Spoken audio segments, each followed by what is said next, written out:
Oke, assalamualaikum warahmatullahi wabarakatuh. Terlihat gambarnya, tulisannya terlihat? Terlihat ya. Kalau saya terlihat, alhamdulillah ya. Bersyukur, berarti masih dilihat ya. Saya kira tadi saya tidak terlihat.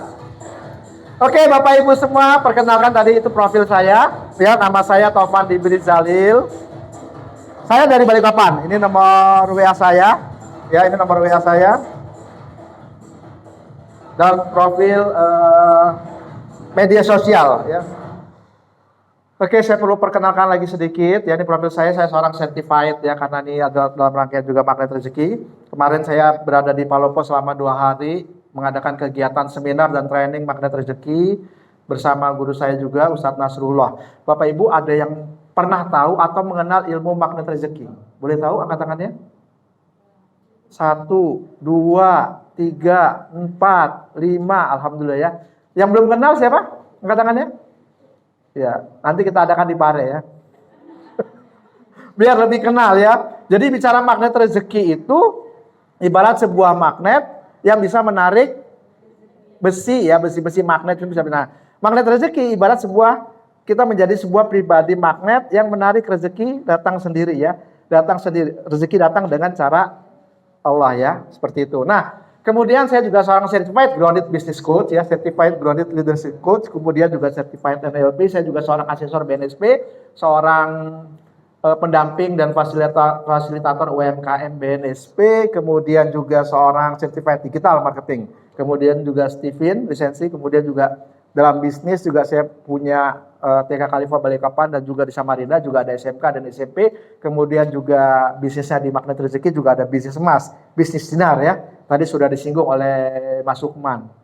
Ya, kalau mau naik haji itu lebih murah, lebih hemat apapun sebenarnya dengan emas atau dinar. Nanti kalau di Pare-Pare bisa menghubungin Mas Jul. Ya, dia agen dinarnya juga tuh ya.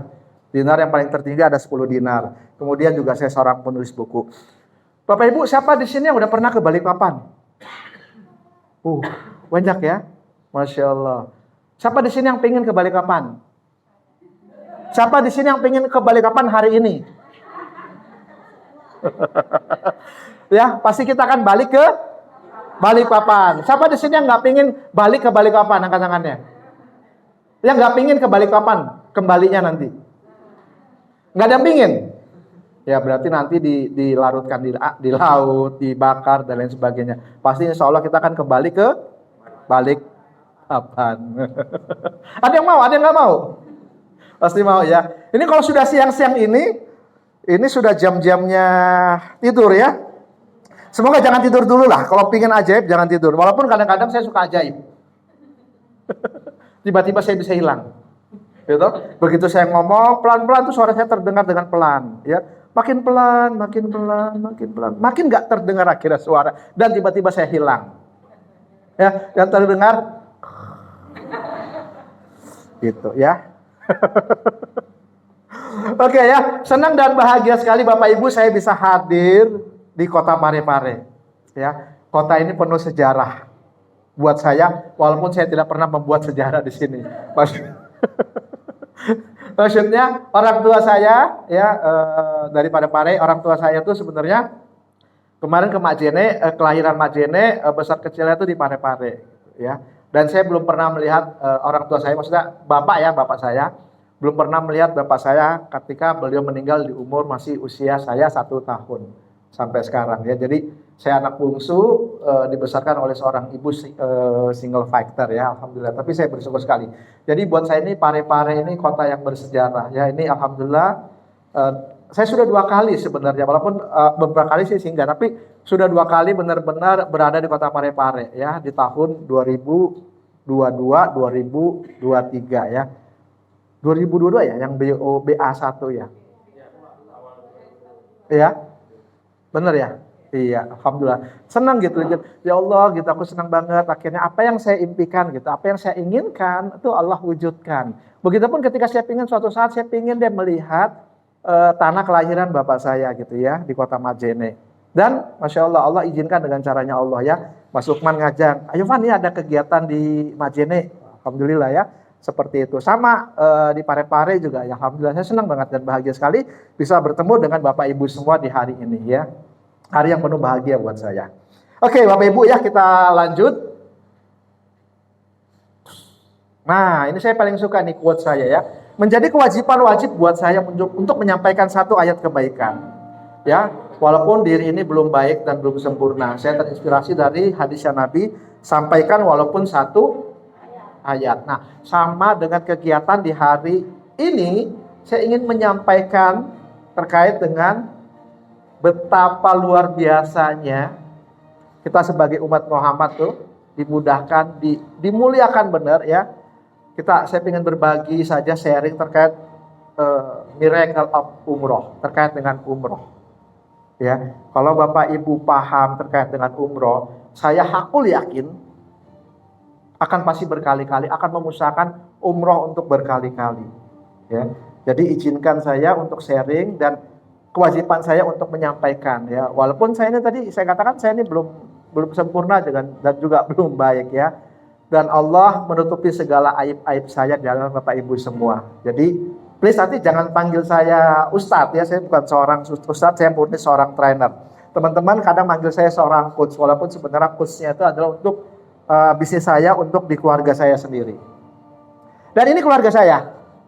Ya, biasanya istri saya suka ikut. Tapi begitu dia tahu kita roadshow, ya lewat darat, nah istri nggak ikut ya. Ini istri saya namanya Sri Anjasmara. Ya, Sri Anjasmara atau kita sering manggil Hawa ya. Ini anak pertama saya. Ya. Ini saya yang tidak terlalu terlihat jelas. Terlihat jelas nggak? Ini anak saya yang pertama, Natasha, lulusan ITB, salah satu-satunya lulusan ITB yang bebas tes, tanpa tes di Balikpapan tahun itu ya, ketika itu. Bagi saya ini anak saya itu juga anak-anak yang ajaib, anak-anak yang luar biasa ya. Begitupun sama dengan Bapak Ibu adalah orang-orang yang ajaib. Kenapa saya katakan ajaib? Karena dari sekian penduduk kota Pare, ada berapa kota Pare penduduknya? 100 lebih lah, seperti itu. Yang hadir di sini, yang terpanggil di sini hanya beberapa saja ya. Ada yang dari Sopeng, ada yang dari Sidrap, ada yang dari Pinrang, ada yang dari Pare sendiri, bahkan mereka ada. Bahkan ada yang dari Balikpapan. Luar biasa sekali. Ya, bisa hadir ke sini. Artinya apa? Bapak Ibu ada orang-orang terpilih, orang-orang yang terpanggil untuk bisa hadir ke sini. Yuk berikan aplaus dulu buat Bapak Ibu semua ya. Oke ya. Nah, ini anak saya yang pertama ya. Kemudian juga nanti akan ceritakan bagaimana keinginan-keinginan dia ya, harapan-harapan dia nanti akan saya sampaikan. S2-nya di UAL. UAL itu University of London. Sekarang tinggal di London, kemarin 2 tahun di Singapura, kemudian Juli kemarin pindah ke London. Ya, kemudian yang ketiga ini anak saya, yang kedua, ini anak saya, Muhammad Yanuar Yusuf, sekarang lagi di Perancis. Ya. Siapa di sini yang bujangan? Ada yang bujangan atau merasa bujang lagi? Khusus akhwat, bukan ikhwan. Ya. Yang akhwat ada yang bujang, boleh angkat tangannya? Oh ada ya, Masya Allah. Ada satu. Ini anak saya ya, yang kedua ya. Ini yang ketiga, SMP kelas 3, sekarang boarding. Ini kalau teman-teman saya tuh ngelihat anak saya tuh nggak percaya kalau ngelihat saya gitu. Van, serius itu anakmu? Lah iya, memang ini anak saya gitu. Padahal nggak percaya, ya kan? Karena yang pertama cantik, yang kedua gagah banget, yang ketiga juga seperti itu. Benar Bapak Ibu, nggak ada yang percaya. Ya, tapi ketika mereka melihat istri saya, baru mereka percaya. Oh, anak istrinya. Terus saya bilang, gini-gini walaupun 1%, saya sponsor loh. Ya, saya sponsor gitu kan ya. Begitu ngeliat istri saya, baru mereka percaya. Karena dalam hidup saya itu saya punya konsep, kemudian nanti Bapak Ibu boleh tiru, konsep saya itu selalu bersyukur dan bersabar. Ya, insya Allah itu akan menjadi keajaiban. Saya bersyukur sekali ibu-ibu dapat istri seperti istri saya sekarang. Dan alhamdulillah bapak-bapak, istri saya bersabar mendapatkan saya. Ya. Siapa di sini? Silakan tepuk tangan. Siapa di sini yang suami istri? Ada yang suami istri? Tadi ada yang antar, siapa angkat tangannya? Ayo. Ada yang suami istri?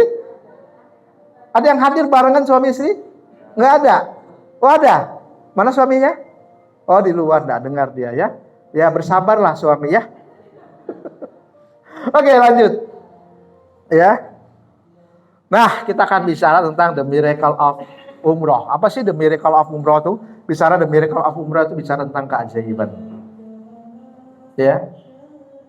Benar bicara tentang keajaiban. Tapi saya tidak paham apakah ibu memahami, bapak ibu memahami tentang keajaiban sebuah umroh. Siapa di sini yang ingin umroh? Angkat tangannya. Tidak ada yang serius ini. Ayo angkat tangannya. Umroh. Ya. Oke, silakan turun. Ya. Kalau bapak ibu angkat tangannya segini tuh, ya, itu baru sampai di Bandara Hasanuddin. Ya. Karena tidak ada kepercayaan, ya. Walaupun sudah dipanggil ke sini, sampai ingin umrah segini. Udah tuh, sudah dipastikan sampainya hanya di Bandara Hasanuddin. Tapi kalau ditanya siapa yang pingin umrah, wah sampai angkat tangan tinggi-tinggi dan pingin loncat. Nah itu saya pastikan, ya, saya pastikan itu udah sampai di Jeddah, udah sampai di Mekah, sudah sampai di Madinah. Amin, amin. Oke, pertanyaan saya sekali lagi, ya, siapa yang pingin hadir di sini? Angkat tangannya. Siapa yang pingin umrah? Angkat tangannya. Langsung berdiri ya. Kita doakan semua yang tadi berdiri angkat tangannya. Allah mudahkan, Allah lancarkan untuk bisa berangkat umrah dan haji bersama keluarganya. Oke, selamat datang Besi. Ini Besi dulu masuk atau gimana? Besi dulu ya. Oh lanjut. Oke, selamat datang Pak Besi dengan Pak siapa Pak? Pak Ilham. Ya, semoga kita semua dapat ilham bagaimana umrah dengan caranya Allah ya. Siap?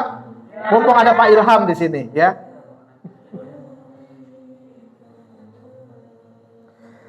Semua ya, pengen mau umrah ya? Oke ya, oke. Bismillah kita mulai. Rabbi zidni ilman warzuqni fahma. Bismillahirrahmanirrahim. Nah, ini pertanyaan karena siapa yang mau pergi umrah atau haji, semua yakin angkat tangan. Benar kan ya? Tapi kita ingin tahu ini. Sudah gitu. Saya ingin tahu benar nggak sih ingin umroh atau ingin haji? Ya, Bapak Ibu menyadari nggak bahwa sesungguhnya umroh atau haji itu adalah wajib.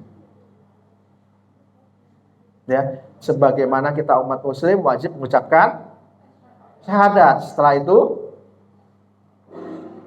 itu rukun Islam. Setelah itu sholat. Setelah itu setelah itu haji. Yang namanya rukun harus dipenuhi. Ya, siapa di sini yang sudah haji? 1 orang, 2 orang, alhamdulillah ya. Kalau sudah haji pasti umroh ya, sudah umroh. Ya. Nah, saya sukanya tuh di suku Bugis Makassar atau Sulawesi Selatan itu selalu istri yang didahulukan untuk pergi umroh atau pergi haji. Benar nggak seperti itu? Benar ya. Jadi jangan khawatir ya, Bapak Ibu, Bapak khususnya. Kalau ingin berhaji berkali-kali, naik haji berkali-kali, hajikan dulu istrinya. Ya. Jadi jangan khawatir tuh. Saya suka dengan filosofinya orang Bugis Makassar, kan juga saya orang Bugis Makassar ya. Maka kalau tidak punya dana, hajikan dulu istrinya supaya bapaknya bisa naik haji berkali-kali ya. Ibu suaminya sudah haji bareng. Belum, nah itu benar. Dan di belakang suami sudah haji? Belum. Nah itu berarti benar ya. Saya tidak keliru berarti kan. Orang Bugis Makassar itu selalu memuliakan istrinya. Ya, dan itu adalah salah satu kunci rahasia Bapak-bapak ya. Kunci rahasia untuk menjadi pribadi-pribadi magnet rezeki. Mendatangkan rezeki dari area yang tak disangka-sangka. Ya, itu bisa kita buktikan ya. Makanya orang Bugis Makassar itu selalu menghajikan duluan pokoknya ibadah umrah atau haji pasti istrinya. Ya. Jadi kalau ditanya, "Pak, kita udah haji?" "Oh, udah. Berkali-kali mah kita naik haji. Hampir tiap malam." Ya. Oke ya. Nah, haji itu sesungguhnya ya wajib ya. Dalam Ali Imran 96 dan 97 ya, sesungguhnya rumah yang mula-mula dibangun untuk tempat beribadah manusia ialah Baitullah yang di Mekah, yang diberkahi dan menjadi petunjuk bagi semua manusia. Nanti sengaja saya warnain ya, menjadi petunjuk bagi semua manusia. Padanya terdapat tanda-tanda yang nyata, di antaranya makam Ibrahim. Barang siapa memasuki Baitullah menjadi amanlah dia. Ya, sebenarnya kalau kita sudah ke Baitullah itu insya Allah apapun sesungguhnya aman ya. Kemudian mengerjakan haji adalah kewajiban manusia terhadap Allah. Makanya masuk dalam rukun Islam. Ya. Haji biar bagaimanapun itu bagian dari rukun Islam. Kalau kita tidak berhaji, maka ada satu rukun yang tidak terpenuhi. Ya. Seperti itu. Yaitu orang yang sanggup mengadakan perjalanan ke Baitullah. Barang siapa mengingkari kewajiban haji, maka sesungguhnya Allah Maha Kaya. Dia tidak memerlukan segala sesuatu di alam semesta. Ya, kalau memang tidak mau haji, bagi Allah tidak masalah, tidak ada persoalan. Sesungguhnya siapa yang membutuhkan haji atau umroh? Yes, kita ya. Sungguhnya kita lah yang membutuhkan. Nah, lanjut dan di Al-Baqarah 196 dan sempurnakanlah ibadah haji dan umroh karena Allah. Ya, karena Allah. Bukan karena yang lain ya. Karena kalau nggak dipanggil haji, nggak nengok dia. Mohon maaf ya. Mohon maaf. Karena saya juga orang Bugis. Saya juga punya keluarga begitu. Ya, dia berusaha setengah mati ngumpulin duit untuk panggil haji supaya dipanggil puang haji. Soalnya kalau nggak dipanggil puang haji nggak nengok dia. Tadi namanya siapa gitu ya. Begitu dipanggil puang haji baru nengok. Iya kan? Haji itu mahal tau. Semoga bukan ya. Semoga karena Allah. Ya, semoga karena Allah. Seperti itu. Ya. Nah, kalau memang benar haji itu kewajiban, ya, kita akan bicara tentang skala prioritas. Ya, bagi saya Bapak Ibu yang hadir di sini itu menjadi skala prioritas ya terhadap teman-teman atau orang lain yang sudah mendapat informasi ini. Benar apa benar? Mungkin banyak di antara 30 orang, 50 orang yang sudah dapat informasi ini, tapi bagi mereka itu bukan skala prioritasnya. Bukan yang hal utama, masih ada hal yang penting untuk dia datangin daripada ke sini. Dan bagi saya Bapak Ibu itu adalah orang-orang yang terpilih karena ini menjadi skala prioritas utama di antara prioritas yang lain. Barangkali ada acara asinan, yasinan, arisan buat ibu-ibu, buat bapak-bapaknya ada lagi meeting dan lain sebagainya. Tapi ya, ini Bapak Ibu bisa hadir ke sini memenuhi panggilan. Ya, dan ini adalah panggilan Allah sesungguhnya. Nah, pertanyaan saya tadi saya sudah ingat ya, Bapak Ibu semua tadi sudah angkat tangan bahwa umroh itu adalah menjadi skala prioritas. Nah, pertanyaan saya nih, Bapak Ibu yang belum umroh, mohon izin. Kenapa belum umroh? Belum cukup uang. Terus? Belum menjadi prioritas. Aku senang banget dengar. Baru kali ini 2 kali bikin di Sulawesi Selatan jawabannya itu. Belum menjadi prioritas. Sepakat. Ayo Bapak, kenapa belum? Belum ada dana. Udah nikah? Udah. Belum ada dana. Yang lain Pak. Nah, masih ada utang. Senang banget saya. Ya, jujur. Ya. Banyak utangnya, Pak? Nah, makanya solusinya adalah umroh COD. Ya, jangan sampai umrohnya berhutang. Tapi kalau punya hutang berumroh boleh nggak? Punya hutang terus berumroh boleh apa tidak? Nanti kita bahas. Ya, yang tidak boleh, yang sangat tidak dilarang tuh umrohnya umrohnya berhutang. Tapi kalau punya hutang terus pergi umroh boleh apa tidak? Boleh. punya hutang terus bisa pergi haji, boleh apa tidak?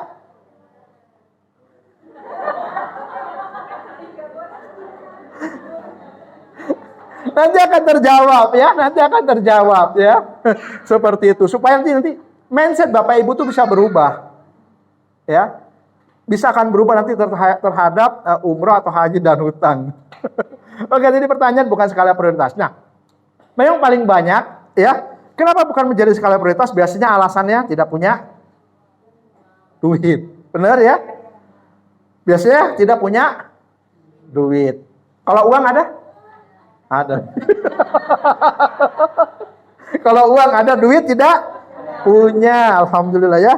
Nah, selain itu ada kebutuhan lain. Ibu tadi bilang tidak masuk dalam skala prioritas ya, Bu. Ibu ada kebutuhan apa, Bu?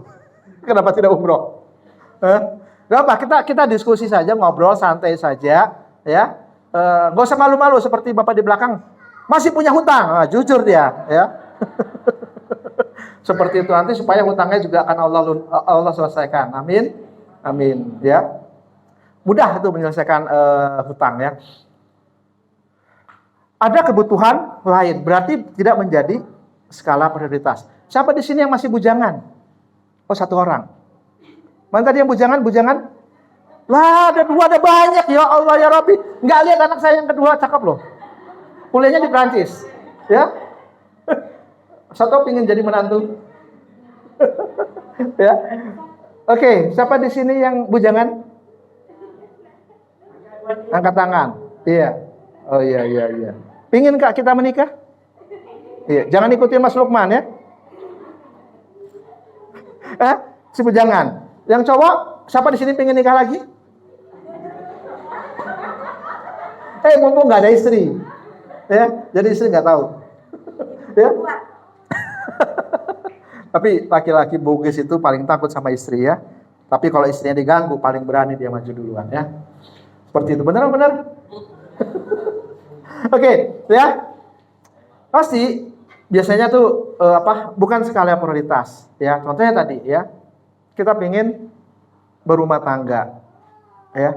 Udahlah, nanti saya masih mau berumah tangga. Coba Bapak Ibu pikirkan, bayangkan yang sudah pernah berumah tangga ya. Yang sudah berumah tangga. Pernah nggak terpikir di bayangan Bapak Ibu, saya akhirnya bisa kasih uang panai, gitu? Jumlahnya berapa? Kalau Bugis Makassar itu kan uang panainya itu kan, masya Allah ya, sudah dia haji, Andi, iya toh, sarjana, anak kedua lagi, ya Allah, karena anak pertama mesti harus double kan ya, saya punya teman seperti itu, wah double juga, seperti itu. Nah, kebayang nggak? Akhirnya bisa itu. Ya, akhirnya bisa tuh nikah. Kenapa bisa nikah? Kalau yang wanita kan nunggu saja gitu ya. Yang laki-laki nih. Akhirnya kenapa bisa nikah? Kenapa bisa berumah tangga? Yes, karena itu niat kita menjadi skala prioritas untuk menikah. Saya tanya sama mbak-mbaknya yang belum nikah, ya, pengen nikah dulu atau pengen umroh dulu? Ayo. Mbak, pengen nikah dulu atau pengen umroh dulu? Hah? Pertanyaan saya benar nih, pengen nikah dulu atau pengen umroh dulu? Hah? Yang sudah nikah jangan minta 2 lagi, cukuplah 1 dulu sekarang ya. Pengen nikah atau pengen nikah dulu atau umroh dulu? Hah? Umroh? Pengen nikah dulu atau umroh dulu? Nikah dulu. Tadi yang pengen umroh dan nikah nanti sama Mas Lukman, biar langsung ke sana nikah dan umroh, ya. COD. Ya. Mbak pengen nikah dulu atau umroh dulu? Nikah. Oke ya. Ya tidak apa-apa, tidak ada persoalan. Karena itu haknya Bapak Ibu, itu merupakan skala prioritas. Ya, saya pengen nikah dulu. Ya, tentu ketika pengen nikah pasti ada ikhtiar kan? Tidak mungkin duduk di rumah membayangkan ya sanja renung gitu, benar nggak? Ya pokoknya begitulah. Saya nggak bisa bahasa Bugis apa? Itu artinya apa? Berharap saja. Sanja renung, duduk berharap di pinggir pintu, ya jodohnya datang. Emang seperti itu, Pak? Dulu seperti itu, pengen dapat jodoh? Iya. Duduk aja depan pintu, mikirkan, oh gadisku indah cantik akan datang. Dengan melambai datang ke rumah terus menyatakan cintanya. Tidak ya. Kita tetap namanya ikhtiar. Ya. Karena itu menjadikan skala prioritas kita, maka kita ikhtiar. Tidak hanya cuma sekedar berangan-angan saja. Ya kan? Saya pengen nikah gitu kan ya, jodohnya tampan, ya pribadinya bagus, punya rumah pribadi, perusahaan pribadi gitu ya, mobil pribadi, seperti itu. Itu namanya cuma berharap sementara duduk saja di rumah, ya kan? Seperti itu. Ya. Nah, apakah itu akan datang bisa nikah? Tidak, tetap tentu ada yang namanya ikhtiar. Ya. Oke, tidak ada masalah, tidak persoalan. Ketika setelah menikah, ya, kira-kira setelah menikah, umroh menjadi skala prioritas Bapak Ibu yang sudah menikah? Menikah lagi. Itu. Menikah lagi. Ya kan? Pak, tadi saya lihat bapaknya, tadi istrinya udah terpulang ya kalau tidak salah. Oh ada, mana istrinya? Wah. Hah? Oh calon? Oh teman, TTM ya? Teman tapi mesra gitu. Oke, begitu setelah menikah, kira-kira umroh menjadi skala prioritas? Benar? Begitu sudah menikah, punya rumah. Ya, akhirnya beli rumah. Kira-kira harga rumah berapa? Berapa? 150 juta. Itu mestinya bisa haji kan? Bisa umroh berkali-kali. Kenapa beli rumah? Iya, tanggung jawab suami kepada istri. Tanggung jawab Anda kepada Allah itu adalah kewajiban. Nanti yang ketiga, oke. Bapak Ibu nggak apa-apa, itu benar, itu sah saja. Saya cuma ngajak diskusi saja ya. Jadi seperti itu, ketika sudah nikah, tadinya skala prioritas umroh, haji dan sebagainya berubah tuh. Pengen punya rumah, membahagiakan, memuliakan istri gitu dan anak. Seperti itu ya. Nah, ketika sudah berumah tangga, punya anak, pendidikan anak lagi ya. Dipilihkan pendidikan yang pasti yang terbaik. Uang masuknya 10 juta, per bulan 1 juta. Setahun 12 juta. Bisa umroh? Bisa. Tapi itu tidak jadi skala prioritas ya. Karena umroh itu mahal. Benar? Ya, karena umroh itu mahal. Uang panai murah. Karena Bapak Ibu bisa nikah. Benar? Benar. Rumah itu juga murah. Karena Bapak Ibu sekarang punya rumah. Walaupun 1 bulan bayar gitu, nyicil dan lain sebagainya. Nggak apa-apa. Tapi punya rumah. Karena umroh itu atau haji itu mahal. Ya. Begitupun juga masukin pendidikan anak-anak yang uang masuknya 20 juta itu murah. Ya, karena umroh itu masih mahal. Dari umroh yang harga 16 juta sampai sekarang 30 juta, umrohnya masih mahal. Karena apa? Karena bukan masuk skala prioritas. Ya. Kemudian setelah punya anak pendidikan, pingin lagi diantar jemput. Ya, akhirnya beli kendaraan. Benar seperti itu? Ya. Umrohnya kemana? Bukan skala prioritas. Masih ada kebutuhan yang lain. Tadi katanya tidak punya duit. Beli kendaraan? Bisa. Ya, yang harganya Nuvo itu 30 juta. Bagus ya, seperti itu. Berapa sih kendaraan? Karena saya tidak pernah beli kendaraan. Ya. Nah, akhirnya bukan skala prioritas. Begitu sudah beli kendaraan, anak udah besar, begitu liburan, Pak, Ma mau jalan-jalan, ayo katanya. Karena jalan-jalan itu murah ya. Kita ke Ancol, tawafnya dari ya, saat ini tawafnya mungkin cuma di Ancol gitu ya, atau sa'inya dari Makassar ke Surabaya ya, sa'inya seperti itu. Karena memang lebih murah. Seperti itu ya. Setelah jalan-jalan ya, karena itu semua berutang, maka bayar hutang ya. Lah umrohnya kapan ya? Mungkin umroh tuh urutan kesekian. Ya. Mungkin umroh itu adalah umroh haji itu adalah urutan kesekian. Padahal kalau kita pikirkan, ya, dari kita bujangan, rasanya saya nggak mungkin tuh bisa menikahi itu gadis. Dia seorang keluarga keturunan ningrat, misalnya seperti itu, uang panainya jelas-jelas tinggi, tapi karena cinta. gitu kan ya, daripada direbut Mas Lukman. Seperti itu, maka itu jadi skala prioritas. Ya kan? Dia usahakan gimana caranya, kalau perlu berhutang.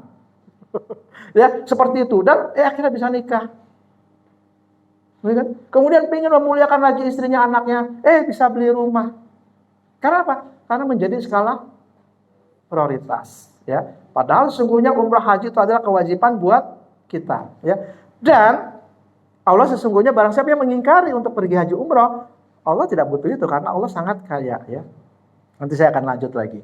Nah, padahal tuh ya Allah ingat, Allah tidak memanggil orang-orang yang mampu. Ya, tapi Allah memampukan orang-orang yang terpanggil untuk berkunjung ke Baitullah. Ya. Ini prinsip ya. Allah tidak memanggil orang-orang yang mampu, tapi Allah memampukan orang-orang yang terpanggil untuk berkunjung ke Baitullah. Bapak Ibu, pernah dengar atau pernah tahu atau mungkin tetangganya atau mungkin keluarganya yang bisa pergi umroh atau haji walaupun dia tidak punya duit? Ya. Seorang pemulung, misalnya seorang peminta-minta, bisa pergi umroh, bisa pernah pergi haji, walaupun dia tidak punya duit. Ya, yes. Ya. Jadi nggak ada alasan tuh tidak punya duit. Banyak kok di luar sana yang tidak punya duit bisa berangkat.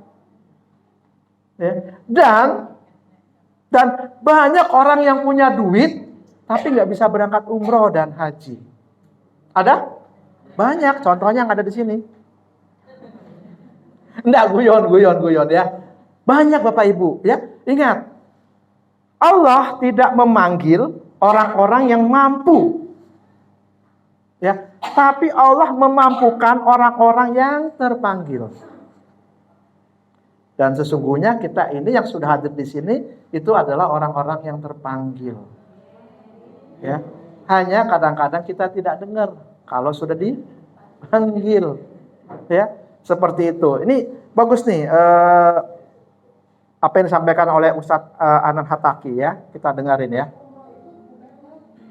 Ibadah orang kaya, Allah tidak memanggil yang mampu, tapi Allah memampukan yang dipanggil. Itu prinsip. Saya selalu mengulang kalimat ini. Allah tidak memanggil yang mampu, tapi Allah memampukan yang dipanggil. Kalau Allah udah manggil, dia mampu. Harta di tangan Allah, bisa lewat dia, bisa lewat temannya, bisa lewat mana aja, yang penting dia berangkat. Saya sering banget bahwa jamaah umroh yang dia itu nggak punya uang, tapi umrohnya lebih berkesan daripada yang punya uang. Berangkatnya nangis-nangis, pulangnya nangis-nangis, dibukan nangis-nangis, di antara satu jamaah dia yang paling sering cium hajar aswad, dia yang paling sering masuk ke hijir, dia yang paling lama berada di Raudhah. Umroh itu bukan ya, Bapak Ibu, umroh itu bukan ibadah orang kaya. Ya, tapi Allah yang memampukan orang-orang yang terpanggil. Kalau semalam ada yang ikut Zoom saya terkait dengan umroh, ya ada rekan saya, sahabat saya bisa berangkat umroh itu dibayarkan. Ya, alhamdulillah, ya Allah juga kemarin memperjalankan saya umroh diajak Mas Lukman juga. Itu Allah yang bayarkan dengan caranya Allah. Bukan soal duit, tapi seorang Allah, kita pantas nggak dipanggil? Ya, dan padahal sesungguhnya kita udah dipanggil. Ya, hanya kita merasa tidak pernah dengar. Makanya jadikan prinsip ya, Allah tidak memanggil orang-orang yang mampu. Di ayat sebelumnya juga Allah memperjalankan orang yang mampu untuk diperjalankan sebenarnya ya. Sama ini, tapi Allah memampukan orang-orang yang terpanggil untuk berkunjung ke Baitullah. Ya, banyak sekali yang di luar sana orang yang tidak punya duit bisa berangkat umroh. Orang yang punya duit tidak bisa berangkat haji umroh. Saya ingat banget ada sahabat saya di Cirebon, seorang pengusaha yang luar biasa sebelum Covid ya. Dia sudah daftar haji tuh 2010. Ya, dia sudah daftar haji 2010 yang nilainya per orang itu 200 juta. 5 orang 1 M. Bagi dia itu uang yang kecil. Tapi Bapak Ibu, sampai 6 tahun dia nunggu. Padahal hajinya haji plus.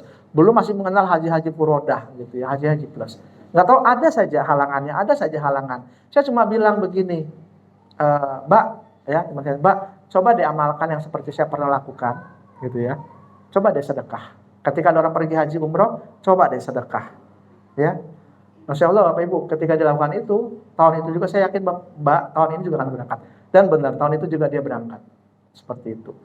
Ya, artinya apa? Tetap ada yang namanya ikhtiar. Ya, bukan hanya berharap saja. Nah, itu yang juga yang sering saya lakukan, ya. Sama kemarin waktu saya berangkat umroh juga teman saya itu, Mbak Dian, Mas Taufan saya nitip ya. Dia udah pastikan tanggal 15 saya berangkat. Memang kamu sudah daftar? Belum. Tapi dia nitip gitu loh. Anggaplah itu sebagai uang DP. Kecil banget DP-mu, aku bilang, ya nggak apa-apa, kemampuan saya segitu, dia bilang. Kecil banget DP-mu, aku bilang, ya kemampuan saya segitu. Masya Allah, sekarang sudah di Mekah Madinah, ya. Dia juga tulis benar, dia tulis tuh, tidak hanya sekedar impian, tapi dia ada ikhtiar juga. Mas Taufan, tolong, ya tanggal 15 Januari saya berangkat umroh, karena memang ada jadwalnya. Dan saya tahu dia belum daftar, tapi dia hakul yakin banget, pasti ya tadi, masalah harta dan sebagainya, Allah yang akan mampukan. Ya tadi malam kita Zoom ya, seperti itu namanya Mbak Dian ya. Termasuk juga ada Pak Suparno, itu sama juga luar biasa. Pasti Allah mudahkan ketika itu menjadi skala prioritas kita. Ya, ketika umroh haji itu menjadi skala prioritas. Nah, sesungguhnya ya Allah tuh sudah memanggil kita. Ya. Yuk kita sama-sama talbiyah lantunkan ini dan kita resapi.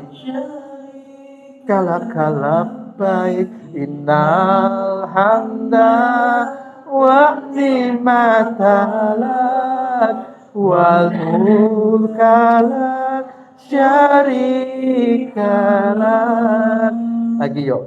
Labbaik Allahumma labbaik labbaik la syarika lak labbaik innal hamda wa ni'matalak wal mulka la syarika lak. Yuk lagi, resapi dengan benar. Labbaik ya Allah, aku memenuhi panggilanmu ya Allah.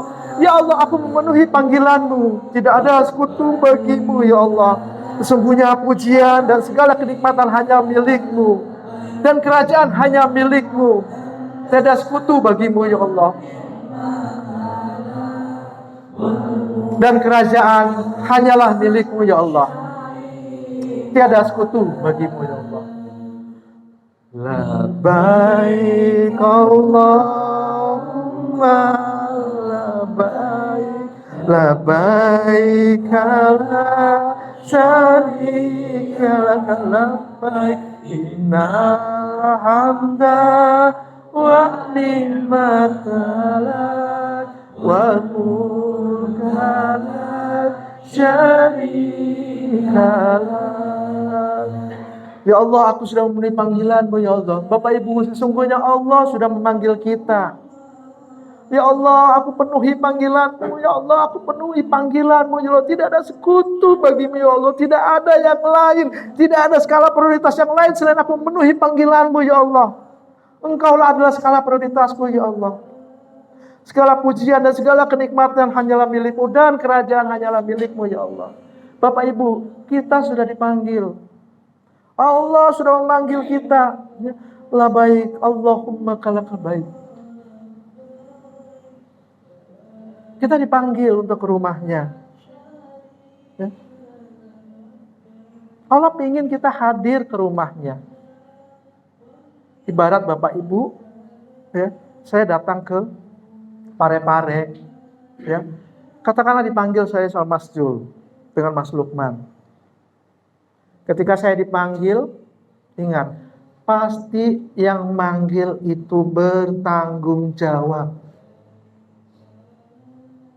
Ya, Mas Jul, saya nggak punya duit.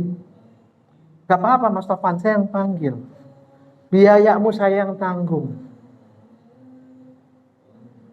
Ya. Nggak ada seseorang manggil kita terus kita ditelantarkan. Kecuali kita yang punya sangka buruk dengan yang memanggil. Allah paling Mas Jul suruh saya berangkat gak pakai ini. Udah, maka kejadian. Apa yang kita pikirkan seperti Allah katakan, aku sesuai prasangka hambaku. Ketika engkau berprasangka buruk kepadaku, kepada Allah, maka buruklah jadinya. Ibarat seseorang Mas Jul, misalnya Mas Lukman manggil saya, dia pasti Bapak Ibu bertanggung jawab. Seperti itulah Allah ingin memanggil kita. Allah pasti akan bertanggung jawab. Ya Allah, saya nggak punya duit. Ya saya tahu. Karena engkau nggak punya duit, datang. Ya Allah, saya masih banyak dosa. Iya saya tahu. Justru kau masih banyak dosa, datanglah ke rumahku. Ya Allah, saya nggak punya apa. Saya masih banyak persoalan. Saya masih kebutuhan yang lain. Yuk, justru karena kamu punya kebutuhan lain, datanglah padaku. Insya Allah segala kebutuhanmu akan selesaikan. Ya. Insya Allah segala kebutuhanmu akan aku selesaikan. Sama Bapak Ibu, ya ketika saya ke Pare, ya, saya yakin yang memanggil saya pasti akan bertanggung jawab, dan saya yakin saya tidak mungkin diterlantarkan. Ya. Bahkan pakaian saya dilondrikan, dicucikan. Mas Jul, saya pengen laundry. Oh enggak apa-apa, saya yang laundrykan. Seperti itulah Allah sebenarnya. Ya. Kurang lebih seperti itu. Saya pengen laundry Mas Jul. Gak apa-apa Mas Taufan, saya yang cucikan. Mas Jul, saya minum teh. Gak apa, saya yang buatkan. Mas Jul, saya seperti ini. Gak apa, saya yang siapin. Mas Jul, saya pengen Zoom. Gak apa, ini ada ruangan dan lain sebagainya. Ya. Manusia aja dengan manusia itu seperti itu. Apalagi Allah. Ya. Apalagi Allah. Bapak Ibu bisa rasakan, ya. Misalnya Mas Jul manggil saya, terus saya bilang, sorry ya Mas Jul, aku masih sibuk. Nanti aja, aku masih banyak kebutuhan.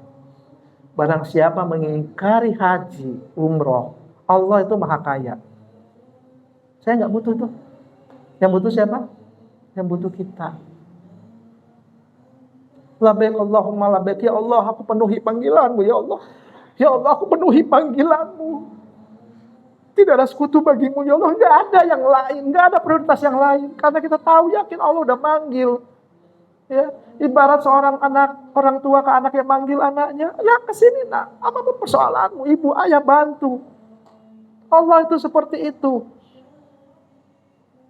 Apapun persoalan bapak ibu, yuk datang kata Allah. Kamu pingin rumah, yuk sini saya selesaikan. Kamu pingin jodoh, kamu pingin ini, sini saya selesaikan. Datang ke Baitullah. Kamu pingin kendaraan, sini saya selesaikan. Wah kamu banyak hutang, yuk sini datang, saya akan selesaikan. Kalau itu menjadi skala prioritas kita. Kalau Allah menjadi skala prioritas kita, maka segala sesuatunya Allah prioritaskan. Tetapi ketika Allah bukan menjadi skala prioritas kita, maka Allah juga akan lupakan. Barang siapa mengingkari haji atau umrah, aku nggak butuh itu kata Allah. Aku maha kaya. Makanya Bapak Ibu, yuk, Allah sudah manggil kita. Sama seperti Bapak Ibu udah datang ke sini. Itu bagian dari panggilannya. Tinggal bagaimana nanti kita memantaskan diri untuk dipanggil. Dan selalu bersangka baik. Ya. Selama ini, mohon maaf di luar sana, kita nggak jadi umroh. Bapak Ibu ya, kita nggak jadi umroh karena banyak diinformasikan hal-hal yang tidak baik. Atau haji. Ya. Kamu hapus dulu, kamu banyak dosa nanti. Jangan, saya masih banyak dosa. Saya masih punya ini, saya masih punya ini. Ya. Nanti kalau kamu haji, kalau kamu umroh di sana nanti dibalas. Apapun kelakuan nanti dibalas. Bapak Ibu sama apa yang kita pikirkan buruk, maka terjadilah di sana. Ya. Nggak ada seseorang yang memanggil kita itu memperlakukan kita dengan buruk kecuali kita suuzon dengan tuan rumah. Mas Jul mungkin manggil saya kalau saya punya sangka buruk, paling saya juga nggak dikasih makan sama Mas Jul. Bapak Ibu itu akan kejadian karena kita sangka buruk. Ya. Maka itu sering terjadi dan itu hilangkan. Justru kita dipanggil Allah untuk menyelesaikan segala persoalan yang kita alami. Ya, karena Allah maha kaya. Karena Allah memiliki segala sesuatunya. Maka yang paling perlu kita lakukan adalah bagaimana kita memantaskan diri. Ya Allah, saya sudah pantas untuk datang ke Baitullah-Mu ya Allah. Saya sudah pantas ya Allah, walaupun saya banyak dosa ya Allah. Saya ingin semua dosa-dosa Engkau ampuni ya Allah. Ya Allah, saya masih punya hutang, ya Allah bantulah. Saya ingin hutang saya selesai. Sama seperti Nabi Ibrahim ya, ketika diperintahkan di surat Al-Hajj 26-27 ya. Dan ingatlah ketika kami memberikan tempat kepada Ibrahim di tempat Baitullah dengan mengatakan, janganlah kamu memperserikatkan sesuatu dengan aku. Yuk jadikan skala prioritas umroh haji. Dan sucikanlah rumahku ini bagi orang-orang yang tawaf, orang-orang yang beribadah, dan orang-orang yang ruku dan sujud. Dan berserulah kepada manusia untuk mengerjakan haji, niscaya mereka akan datang kepadamu dengan berjalan kaki, mengendarai unta yang kurus yang datang dari segala penjuru yang jauh. Zaman dulu jalan kaki dan sebagainya, sekarang sudah enak, ya. Apalagi dengan ada umroh COD, jauh lebih aman. Dan Nabi Ibrahim berkata kepada Allah Ta'ala, wahai Tuhan, bagaimana suaraku akan sampai? Ketika Nabi Ibrahim disuruh oleh Allah, hai Nabi, serulah seruanku kepada umat manusia. Nabi Ibrahim itu mungkin sama seperti kita. Ya Allah, gimana caranya? Ya, gimana caranya saya bisa menyuruh umat untuk datang ke rumahmu? Rasanya nggak mungkin teriak-teriak, nggak mungkin yang dengar dari ujung dunia itu dengar. Tapi apa kata Allah? Ya, serulah, aku yang akan membuat suaramu sampai.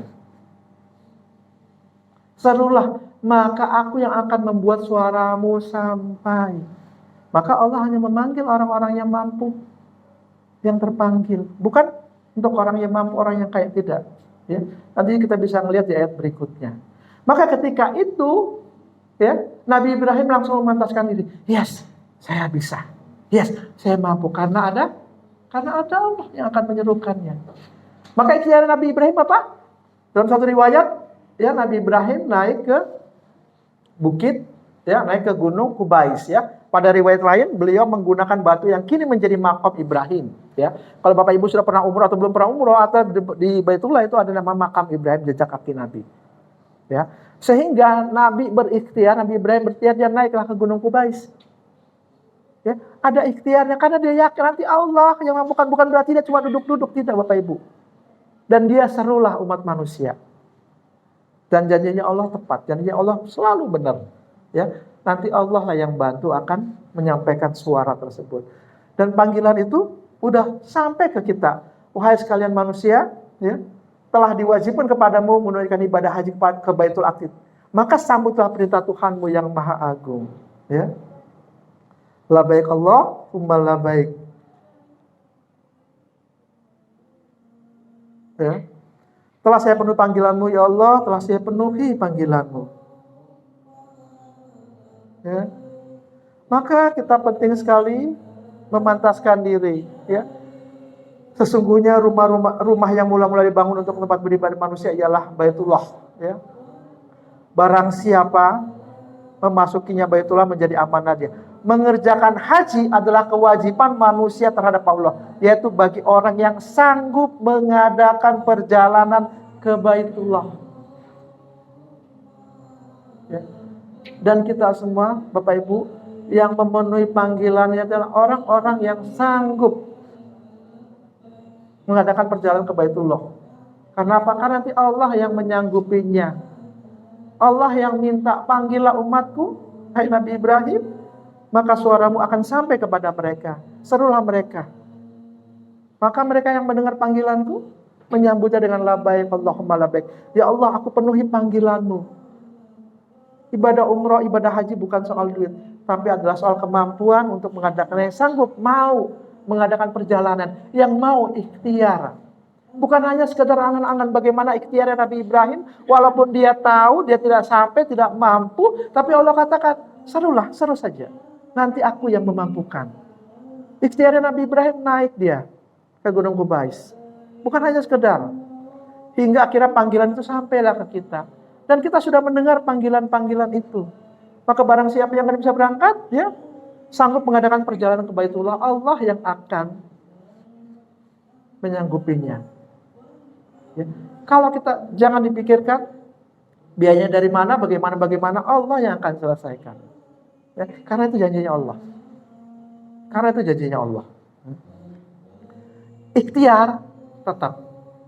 Ya, ikhtiar tetap. Oke, ketika ada panggilan umroh dan sebagainya, yuk kita daftar, yuk kita ikutin manasiknya, yuk kita ikutin kegiatan-kegiatannya. Sama seperti ini sekarang Bapak Ibu datang ke sini, itu bagian dari ikhtiar. Bukan hanya duduk di rumah terus bertanya kepada temannya, gimana tadi acaranya? Enggak, bukan seperti itu. Sama kalau kita pingin jodoh hanya duduk-duduk depan pintu saja, menghayal-hayal, ya, tidak melakukan ikhtiar, jodoh juga tidak akan datang. Ya. Disyariatkan untuk berpergian ke tanah suci untuk beribadah dan berdoa. Ya, ini hadisnya Nabi ya, tidak dibenarkan pelana itu diikat, yaitu tidak boleh bersengaja melakukan perjalanan jauh ya dalam rangka satu ibadah ke tempat lain kecuali ketika masjid. Masjidil Haram, ya, Masjid Nabawi dan Masjidil Aqsa. Ini hadis. Ya.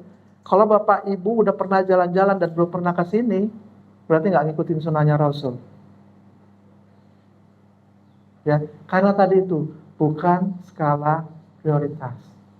Ya, ketika itu bukan skala prioritas kata Allah, aku maha kaya, nggak butuh. Ketika Allah sudah nggak membutuhkan kita, udah deh, selesai hidup kita. Ya, selesai hidup kita. Maka jadikan itu adalah skala prioritas kita. Karena nanti apa? Nanti Allah yang selesaikan semua. Yang skala prioritas ibu, bapak, nanti Allah yang selesaikan semua ketika bapak ibu umroh. Ya. Maka inilah yang saya lakukan. Ya Alhamdulillah, saya memenuhi apa yang disampaikan oleh Nabi, saya ikutin sunnahnya, saya ikutin hadisnya. Alhamdulillah 2011 saya bisa pergi haji Bapak Ibu. Ini cerita bagi saya adalah keajaiban. Ya. 2011, 2009 ya, saya melakukan namanya law of rejection. Ya. Saya tulis tuh di whiteboard. Di 2009 saya tulis, 2011 saya haji. Ya. Dan saya selalu menyampaikan ke teman-teman, selalu ditanya, ya, 2009 haji itu waktu tunggunya itu 7 tahun. Ya. 2009 haji reguler itu tunggunya masa tunggunya 7 tahun, 25 juta. Haji plus itu 2 tahun, ya. Biayanya 75 sampai 150 juta. Sekarang pare-pare haji reguler masa tunggunya berapa? Sekarang 30 tahun. Balikpapan juga sekarang kurang lebih hampir 30 tahun. Ya. Saya bilang, selalu ditanya sama teman-teman dan sebagainya, saya bilang kelamaan nunggunya. Ya, saudara, kalau ada istri saya itu jadi saksi. Kelamaan nunggunya. Saya hanya pingin 2009 saya tulis, ini menjadi dream saya, menjadi doa saya, impian saya. Saya tulis tuh, saya daftar ini. 2009 saya pingin haji. 2011 saya tulis, 2011 saya pingin haji. Ya, suatu ketika di 2009 ada tetangga ya seorang ulama ya, kita sering manggil sebagai orang tua Pak Kiai, beliau sekarang sudah almarhum, mengadakan yang namanya walimatus safar. Ya, kita diundang, saya diundang, ya. Salah satu yang sering kita lakukan, kita selalu minta oleh-oleh. Ya, itu jangan sekali-sekali pun minta oleh-oleh. Ya, bagi seorang pribadi insan magnet rezeki, meminta-minta itu nggak bagus. Ya, lebih bagus kita berikan. Nah, 2009 ya kita diundang walimatus safar. Saya sama tuh, biasa setelah selesai selalu minta doakan sama Pak Kiai, itu saya sama juga. Pak Kiai tolong doain saya. Ya, saya pengen haji 2011. Pertanyaan beliau tuh saya ingat banget, sama sampai sekarang. Pertanyaan selalu sama. Nah, nomor porsimu berapa? Saya nggak daftar Pak Haji. Ya, kelamaan 7 tahun, ketawa dia. Iya kelamaan dia. Ya udah nanti 2011 nanti bareng saya lagi ikut haji plus. Insya Allah Pak Haji, ya insya Allah. Karena saya yakin, ya Allah duitnya dari mana gitu. Karena itu 75 juta, 150 juta saat itu sama kayak harganya umroh haji itu 300 juta. Dengan kondisi sekarang ya. Dulu yang haji plus itu sekitar segitu, 75 sampai 150 juta. Ya, dan masa tunggunya itu 2 tahun. Nah, saya cuma bilang gitu aja. Dan yang saya lakukan, Pak Haji tolong saya titip ini sedekah. Ya. Singkat cerita 2011 sama itu. Ya. Beliau pergi lagi haji sebagai pembimbing, kita diundang lagi, saya juga tetap melakukan, minta doa dan sebagainya. Selalu pertanyaan dia sama. Nah, gimana? Udah daftar? Belum Pak Haji. Ikut haji plus saja ya, saya doakan. Insya Allah Pak Haji, karena duitnya terlalu tinggi. Saya nggak punya duit. Saya nggak punya duit. Seperti itu. Tapi tolong doakan. Sampai saya bilang Haji, Pak Haji tolong titipin badalin mertua saya, bapak mertua ya, badalin. Karena bapak saya udah haji tapi udah meninggal ya. Tolong badalin seperti itu. Ya. Qadarullah Bapak Ibu. Ya, rezeki itu datang dari arah yang tak disangka-sangka. Ya, saya kerja di perusahaan multinasional. 2011 saya ingat banget ya, ada di perusahaan itu mengajukan yang namanya pensiun dini dan itu saya ambil. Ya, dan itu saya ambil dan itulah yang saya pakai untuk daftar haji. Saya 6 jam Jeddah mau tutup, saya bisa berangkat. Dengan caranya Allah. Saya tidak punya duit tapi Allah datangkan ya. Saya tidak pernah tahu ada program yang namanya pensiun dini. Namanya VSS ya. dapatnya alhamdulillah itu berapa eman gitu kan ya. Dan itu bisa berangkatkan haji plus sampai 5 orang. Sampai saya minta ke ibu saya nggak usah nak, kamu sama mertuamu saja. Ya alhamdulillah 2011 saya bisa berangkat haji dengan caranya Allah. Tidak pernah terpikir di petik saya soal duitnya, karena memang saat itu saya nggak punya duit. Lillahi ta'ala saya nggak punya duit. Ya, haji plus mungkin, haji biasa mungkin punya, cuma 7 tahun kelamaan bagi saya, maka saya tidak daftar. Ya, sekarang pun saya pingin lagi haji, ya 2024, ya juga dengan tidak daftar, semoga dijabahin, ya mohon doanya dan saya juga doakan Bapak Ibu juga bisa pergi haji dan umroh dengan caranya Allah, ya. Nah, seperti itu. Kemudian, ya saya pernah haji dan alhamdulillah umroh berkali-kali sesuai sunnahnya Nabi.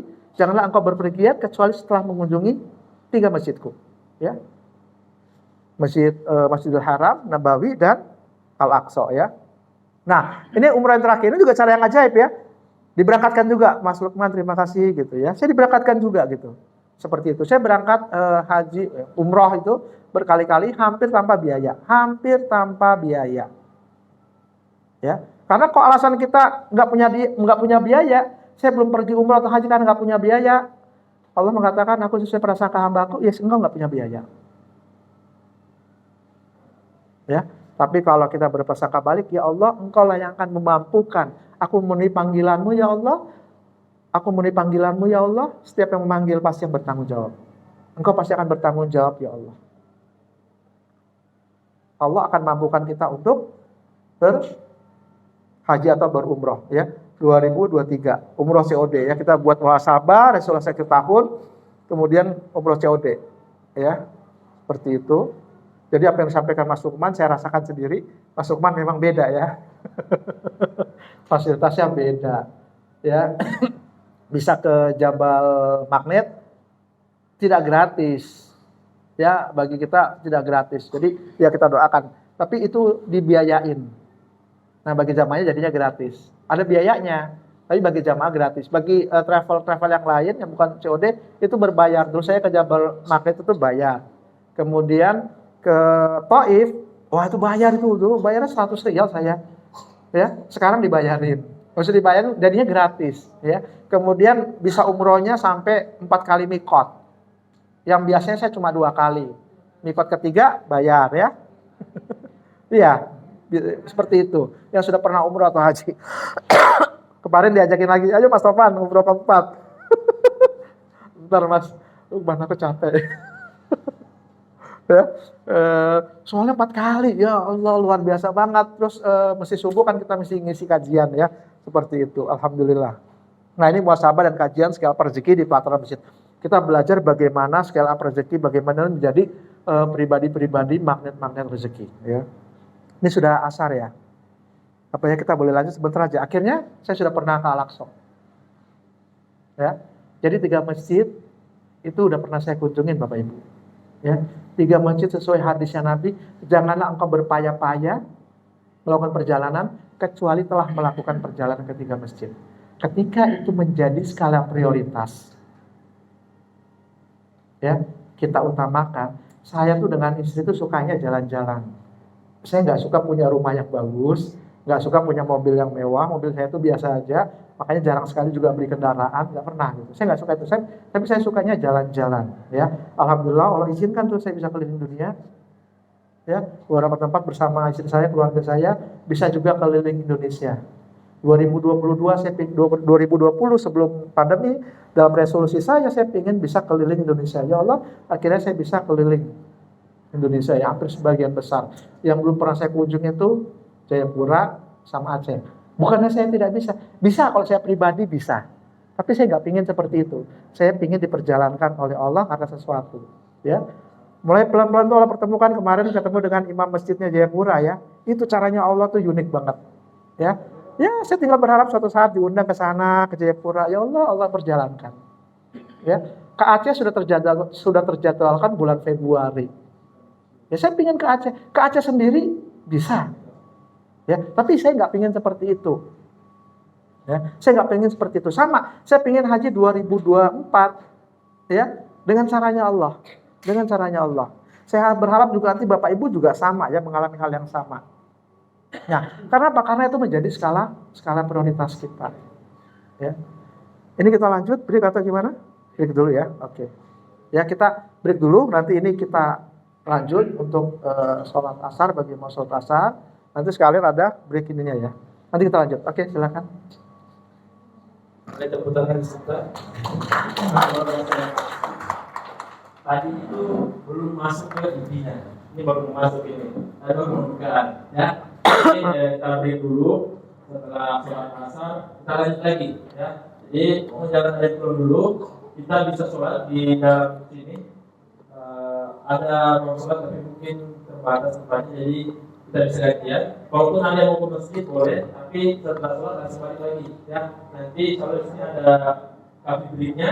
Jadi di situ sudah tertulis menjadi pelapor di situ jangan sampai bawa pulang akhirnya dari yang rezekinya ya. Jadi setelah sholat kita setelah sholat mungkin akan diisi dulu oleh dari Pak BSI ya, baru kita masuk ke closing dari sholat. Jadi ya, kalau kita break sejenak setelah sholat langsung balik lagi. Terima kasih. Assalamualaikum warahmatullahi wabarakatuh.